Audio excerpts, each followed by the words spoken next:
Halo, bertemu lagi dengan aku Sutara Tidar. Hari ini aku mau reading untuk zodiak Leo. Energinya perihal tentang nasib hidup kamu di bulan Maret 2022. Oke, seperti biasa sebelum aku mulai, aku ingin memberitahukan bahwa readingan aku ini energinya kolektif. Artinya tidak semua orang akan resonate atau cocok dengan energi pembacaan yang aku bacakan. Energi juga bisa kebolak-balik, itu yang biasa disebut vice versa. So, bila mana misalnya readingan ini gak resonat atau gak cocok untuk kamu, gak usah baper ya, apalagi marah-marah di komen. Ingat, ini cuma general, bukan personal, jadi tolong bisa bedakan. Kalau dirasa gak resonat, berarti energi ini bukan untuk kamu ya, simple sebetulnya. Itu aja sih. Bagi kalian yang ingin readingan ini akurat 100%, kalian bisa melakukan personal reading dengan aku dengan menghubungi WhatsApp aku yang ada di description box bawah ya. Untuk syarat dan ketentuannya bisa langsung WhatsApp saya aja. Oke, sebelum mulai izinkan aku terlebih dahulu untuk berdoa ya.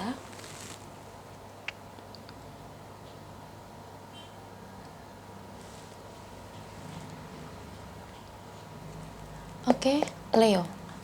Kalau bisa kamu ikut readingan aku ini dari awal sampai akhir, terutama ketika aku shuffle kartu ini, biar energi kamu bisa nitip di kartu saya agar hasilnya resonan.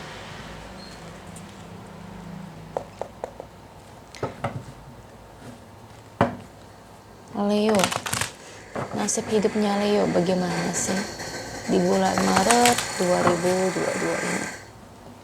Kita lihat dari energi kartunya untuk Leo. Beri saya 10 kartu. Saya ambil kartu yang jatuh atau kartu yang terbuka sebagai energi pembacaan.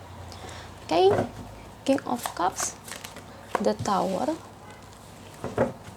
Two of Wands, The Fool, Ace of Swords,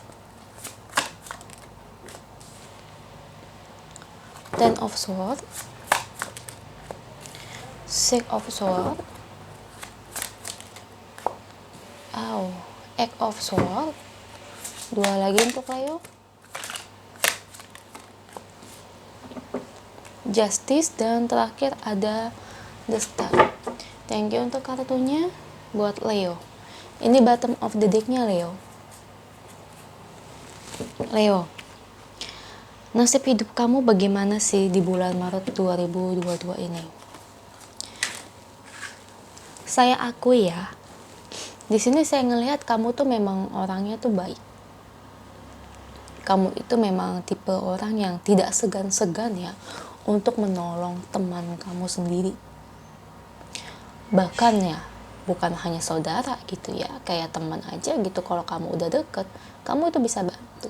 Ya, memang kamu tuh kalau persoalan uang kayak semacam buat nolong gitu, memang saya akui diri kamu tuh orangnya nggak pelit ya, nggak sampai kayak neken banget. Kamu memang tipikal orang yang royal ya Leo ya, dan saya salut sih dengan sikap kamu. Nah, di sini yang menjadi persoalan ini memang energinya lagi kurang bagus ya. Ini lebih ke arah tuh untuk kamu tuh agar waspada sih ya. Dan ini lebih identik buat para Leo yang punya usaha atau bisnis sendiri sih ya.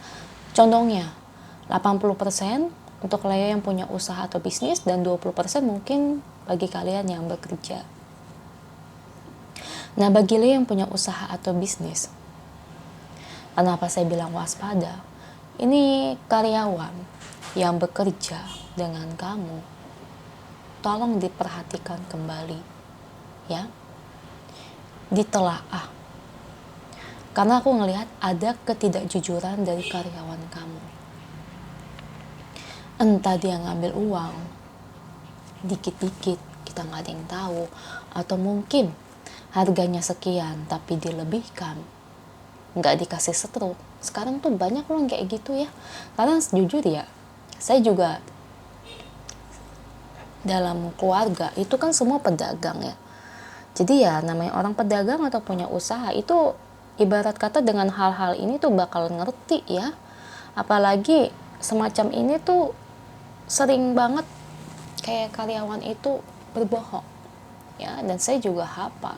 Nah, makanya itu Leo, buat kedepannya ya, kualifikasi ya karyawan kamu, ibarat kata di sini kamu nggak bisa 100% percaya sama mereka seutuhnya. Karena mereka itu gimana ya, kalau kata orang ini ya, dikasih hati minta jantung. Nah itu, kamu udah baik, gaji yang kamu kasih cukup besar, atau bahkan mungkin bisa saja kamu ngasih makan mereka gratis, ya, nggak kayak bos-bos lain pelit gitu. Kamu orangnya royal.